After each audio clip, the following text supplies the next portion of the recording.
So, you want to be a real estate investor, but where do you start? How do you know what information and sources to trust? That's where I come in. I'm Jonny Cattani, and this is the Investor Relations Real Estate Podcast.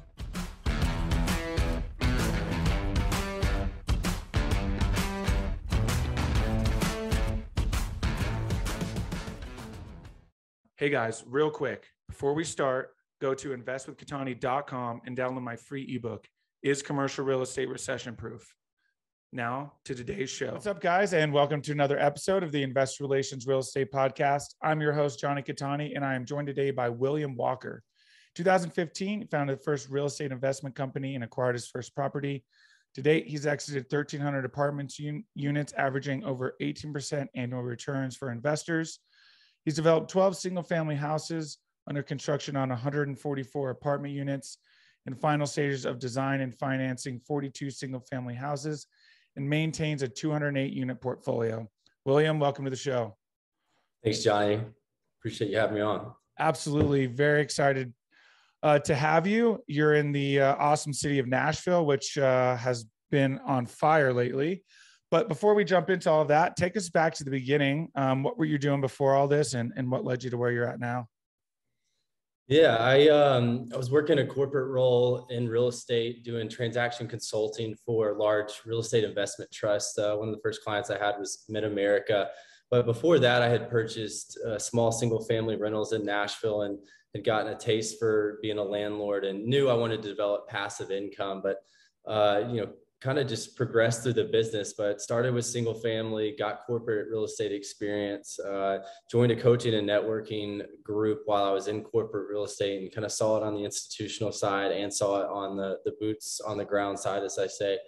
And in 2017, I made the leap and decided that I could, take failing, but I couldn't take not trying. And I had a lot of great experience. I had done 2 deals by that time and helped people buy some properties. So, I felt confident enough to leave the corporate environment and pursue it full time. And then in 2018 is really when I started making a lot of momentum in multifamily specifically, kind of, bounced around and hustled for about 12 months. But in 18, I partnered with a business partner that I had met 2 years prior in the coaching and networking group. And I purchased the first deal or was part of my first acquisition in July of 2018. And that was a 160 unit apartment complex in Columbus, Georgia. And, during that time, I was doing single family investor analysis. I was a part of a development group that did 12 houses in Nashville that I was managing and raising money for. So, trying to get experience all along the way, but my goal and my focus was always multifamily. And then in 2019, things really started coming together.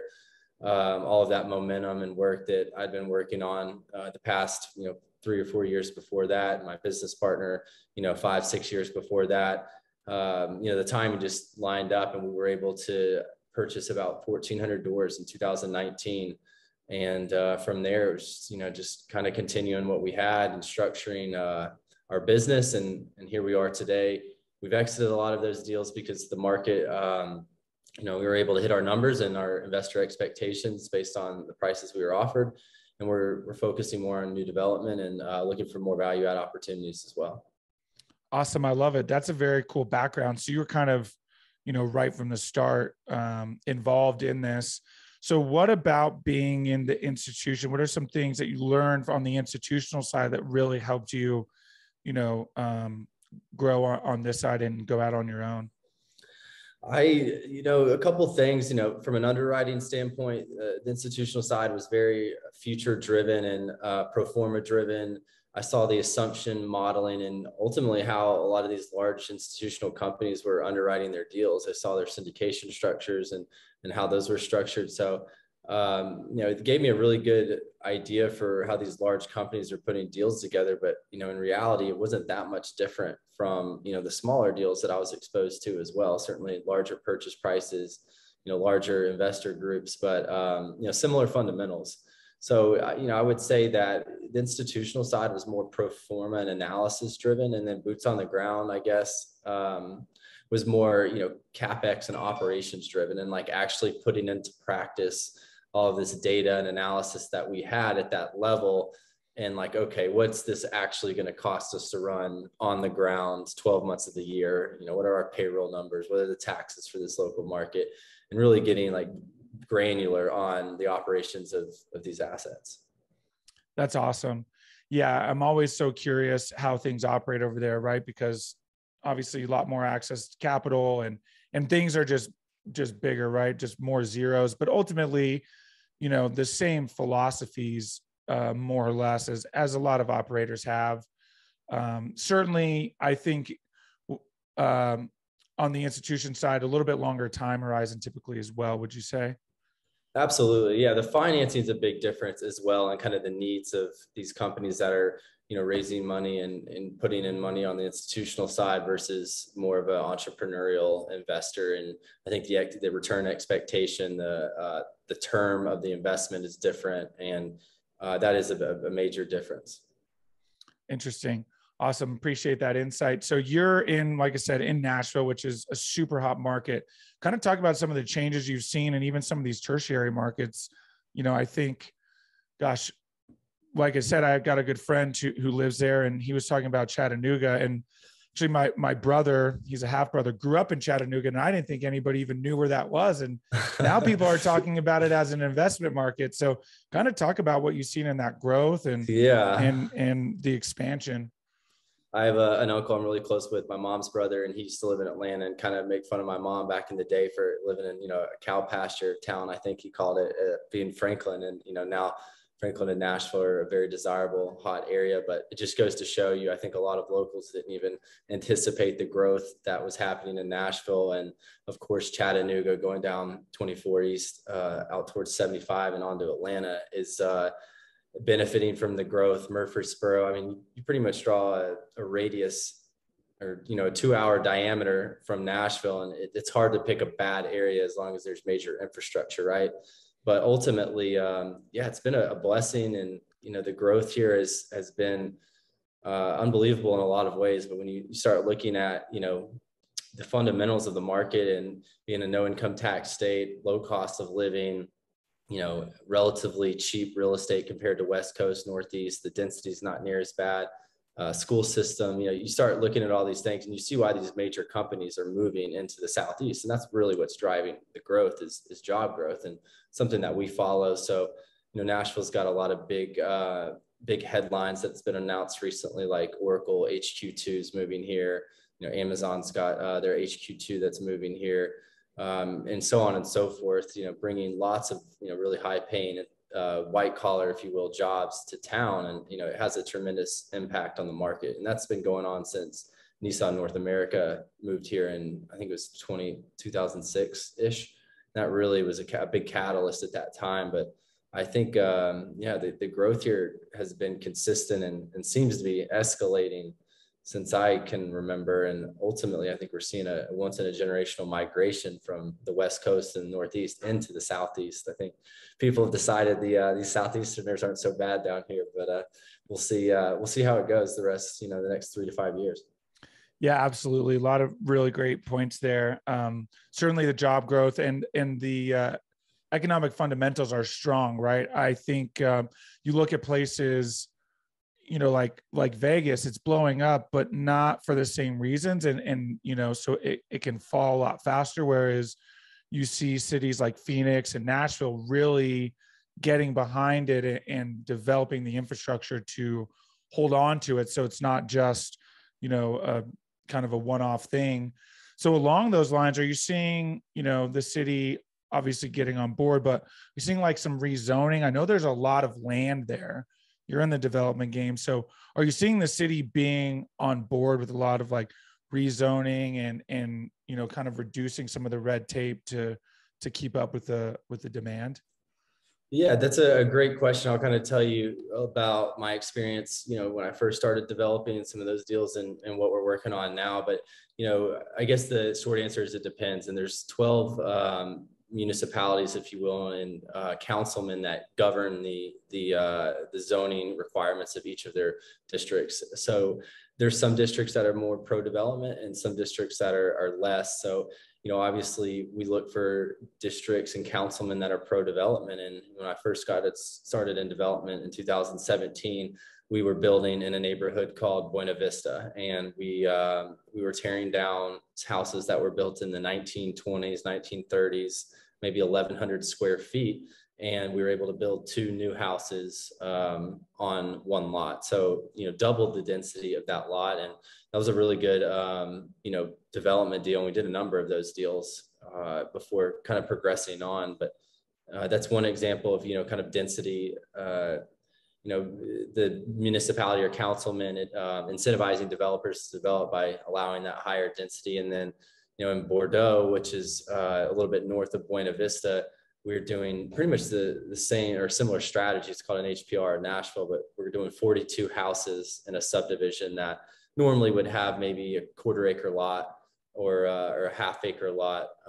So again, a higher density to promote development. And, that's where we see opportunity. And we're able to build more of an affordable house there versus having to pay top dollar for land and build an ultra premium house that, a small proportion of the population can afford.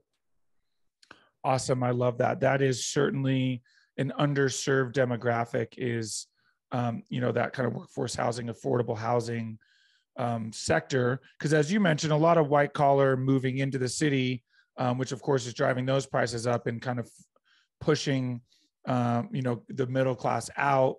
And, that's awesome that you guys are setting it up so that they have a place to go.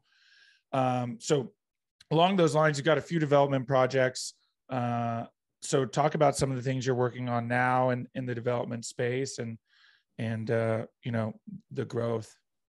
Yeah, so we have 144 doors that are under construction right now in Brownsville, Texas. And we purchased that land about a year ago. It was zoned for what we needed to. So we really just had to go through our design and planning phase. But we got it fully permitted and fully approved with the bank. We worked with a regional bank out of Chicago to do the construction financing and for $12.1 million. And then we brought an additional $3.5 million to the table on that deal for total development costs of about $16 million.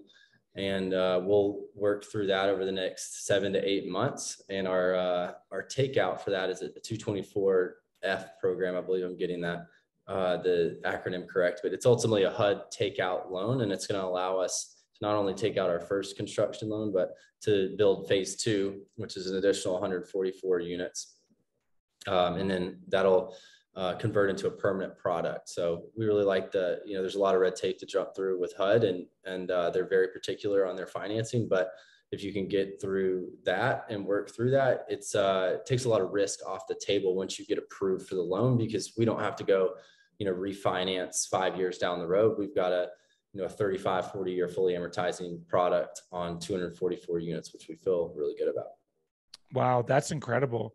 Very fascinating. So how did that come about in terms of, sounds like most of your deals have been pretty close to you and now you're moving to Texas. So how did that come about?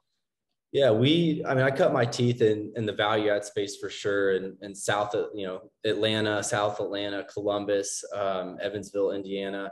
And as I saw the market change and evolve, we just started looking more at new development.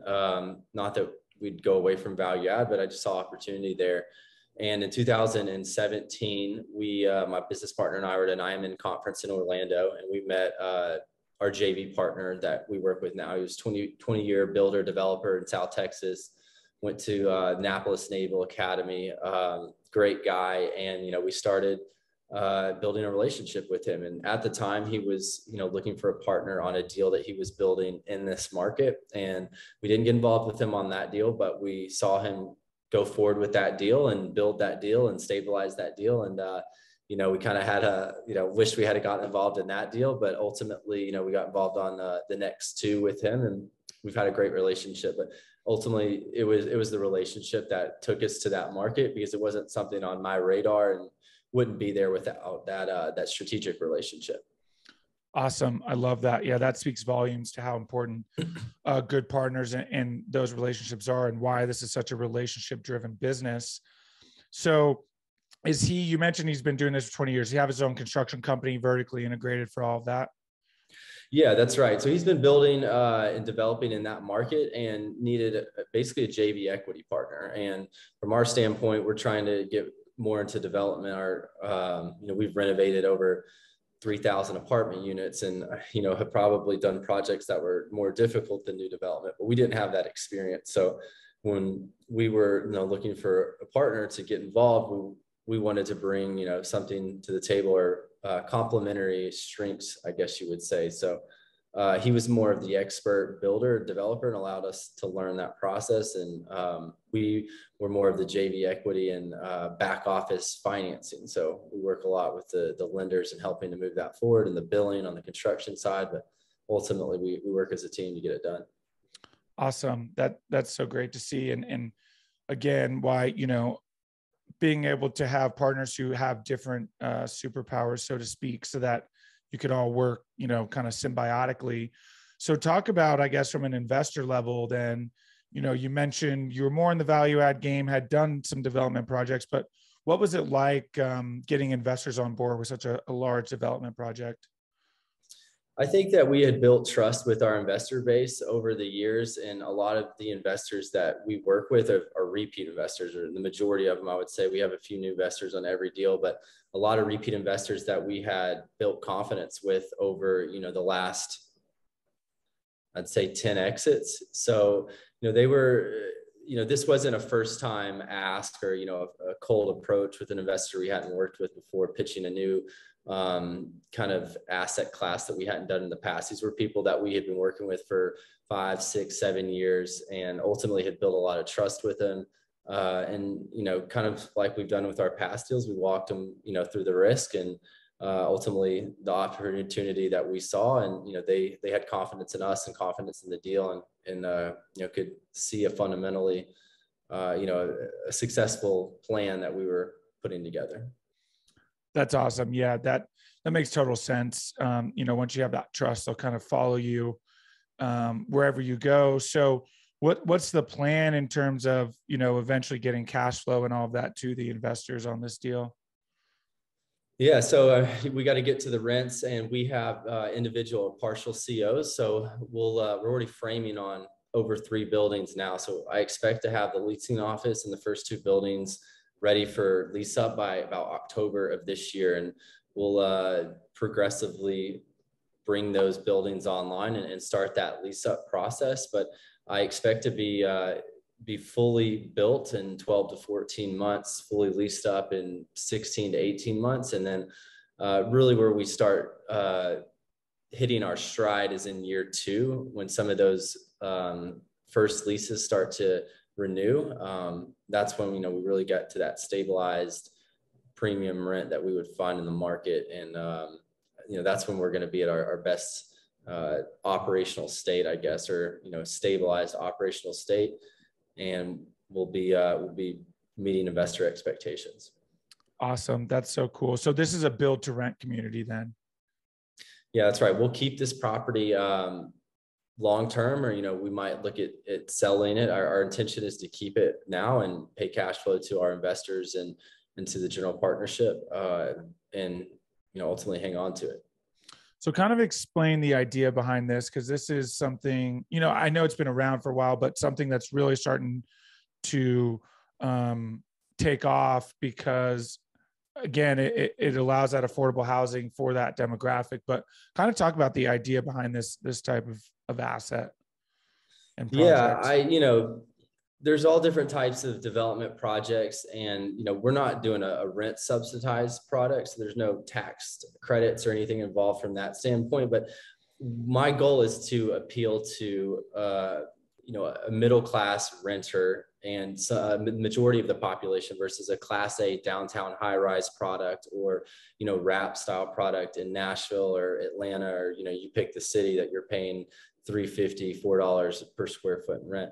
And we're trying to build a clean, safe living environment and a 2 to 3 story surface park product that's within 45 minutes to an hour of a major metro area, off of nearby infrastructure. So an interstate or highway that we can rent in the neighborhood of $1,300 to $1,500. And I think that is serving a large need in this country. While, we have a lot of price growth, for debatable reasons, I think that that's a pretty recession resilient asset. And you certainly can't say recession guaranteed or resiliency guaranteed, but whether the economy is good or bad, that product is pretty in demand. So from there, you just got to pick a market that's got a stable enough job force that, you're not losing half of your tenant base if, one company that goes under. So that's kind of my strategy with developing multifamily. And it's not the sexiest, build product, but it's a very in need product. Absolutely. Yeah. Thank you for that explanation. And I love it as well. Ultimately, because it gives that middle class, millennials are getting that age where we really want to, buy a house, but can't necessarily afford it, especially if you're in that middle class range. So this really gives you that best of both worlds, where you have a family and you've outgrown an apartment, but you can't afford to go buy your own house because hardly anybody can, it seems like. Right, yeah. And so you're able to go rent and still have a house and a backyard and space for your family. Yeah, ultimately, developers only have so much control over materials, labor, the soft costs of developing, dealing with municipalities, but, land price is one thing that, is a big variable. And, when we can build a little bit outside of major areas and we can build, the same type of product, but we can charge less ultimately to cover our base expenses. So that's what I'm focused on right now. And the value add market is very hot. And, with interest rates rising, we might see a little bit of a softening there, but my long-term strategy is to build and buy value add apartments. Awesome. Yeah, I was just going to ask what the future holds for you moving forward. I want to continue to grow the development machine. We're bringing on another key role this summer, adding to our team, and we're cautiously proceeding into this market. We've sold a lot of things over the last 2 years. Most of our portfolio has been we've exited. So we're looking for new opportunities, but these deals take time, and I want to build a machine that's ultimately capable of putting out about 2,000 units a year. That's 10 200 unit complexes, and I think that the absorption is there, and obviously that's not going to happen overnight or even over a 5-year period, but I think we can get there in 5 to 10 years, and I think there's going to continue to be a need for this housing product over the next 10 years, and it might even rise based on supply and demand, and not have as many units have been delivered over the last 5 years as have in the past. So we're a little bit of a supply glut, and everybody knows demand is high in certain markets. So we'll see how long that takes to normalize, but looking to fill that gap for sure. Awesome. I love that. Yeah, that's so important. And I really agree with you there. The undersupply issue is going to be around for a while because I think,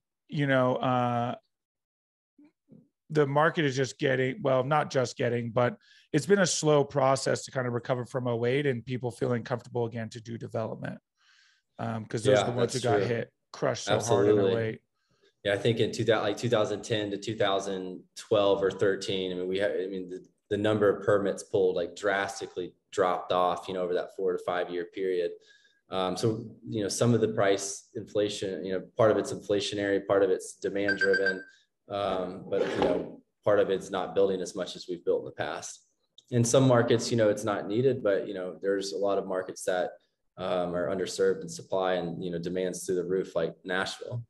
People are arguing that there might be a bubble in Nashville, and I can see where people would think that, but when you look at the amount of people that are moving here, you look at the job growth here, and you look at the supply that we've had, I think it's just a function of we've got people that are earning higher salaries coming from higher priced markets, looking at Nashville and, buying things sight unseen, cash offers.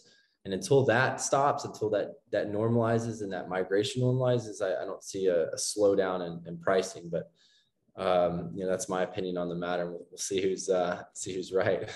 Absolutely. Yeah. I completely agree with you. I think the fundamentals are too strong for a bubble, so to speak. There may be a cooling off for sure. And I think a lot of markets are going to experience that, but that's just part of the cycle and will happen naturally anyway.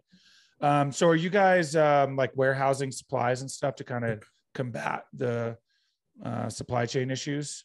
I wish we were building that much. We can't justify the storage cost and the volume of purchasing at that level yet. But, down the road, I do foresee that. I have a background in supply chain, so I'm, tuned into some of that stuff. But we take advantage where we can and negotiate very hard with our vendors, but haven't started storing any material yet. But, lumber, we kept our eye very close on. We've toyed around with looking at metal studs and manufacturing metal studs versus lumber when 2x4s were through the roof. But materials have stabilized a little bit, and we're saving costs where we can, but not at that level yet. Awesome. I love it. Cool. Well, as we wind down here, I've got 5 questions I ask all of my guests. It's the final 5.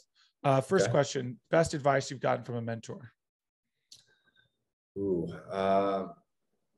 Just persist and add more value, add more value than I think that you expect to receive in return in the beginning. And, ultimately do more than you're paid for in the beginning. So if you persist and do more than, you're expected to do, I think that'll pay off long-term, no matter what you're doing. Absolutely. I love it. What is it about your career that makes you feel like you're fulfilling your why?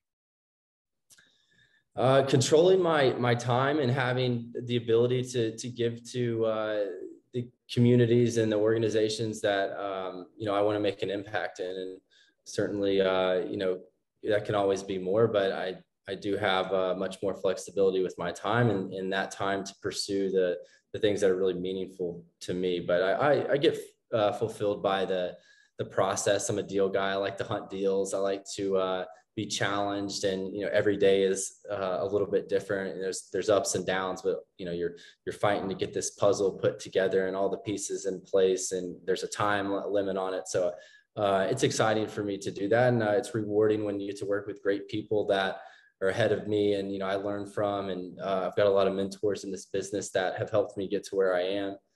Very much a team sport, and I have not done it by myself. And working with investors that are, I don't want to say tired, but just not as active as they were in the past, and they like to still like to be in the deals from an invested standpoint, but don't have necessarily the motivation to run the deals anymore. So those are all things that kind of fulfill me and fill my why in this business. Awesome. I love it. Favorite non-real estate or investment related book? It's a good one. I would say The Alchemist is coming to mind, and what is it? The world's bestseller or something. It's by I'll send it to you in the notes. But The Alchemist is a great book, and then I think it's the world's bestseller by O.G. Domino or something like that. Great books. Yeah, I haven't. The world's best salesman, I think. I haven't heard of the second one, but The Alchemist definitely up there for sure. If you could have any superpower, what would it be? The greatest salesman in the world, O.G. Mandino. Sorry, I just had to clarify. No, you're good. You're good. So superpowers, I would say ability to fly. Yeah, for sure. Mine too. Cool. And last one. I mean, you got it, right? Like you got to fly. Yeah, easy. What's the best way for people to get a hold of you and learn more? I'm available on all the social media platforms, Instagram, Facebook, LinkedIn, and then you can reach me or subscribe to our mailing list at www.4mrei.com. Cool. We'll link that in the show notes. William, thank you so much for your time. Really appreciate it. Thank you, Jonathan. I enjoyed it. Absolutely. Hey guys, thank you so much for watching today's episode. I hope you really enjoyed it. Listen, I know it's cliche and you hear it all the time, but please don't forget to like and subscribe to the channel so you know when the next video is coming out. Even though this is technically a daily podcast, you know it's coming out the next day. We have a ton of content coming your way. So please like and subscribe. It helps a ton. Leave comments. Would love to know what you guys think. And we will see you on the next one. Thanks so much.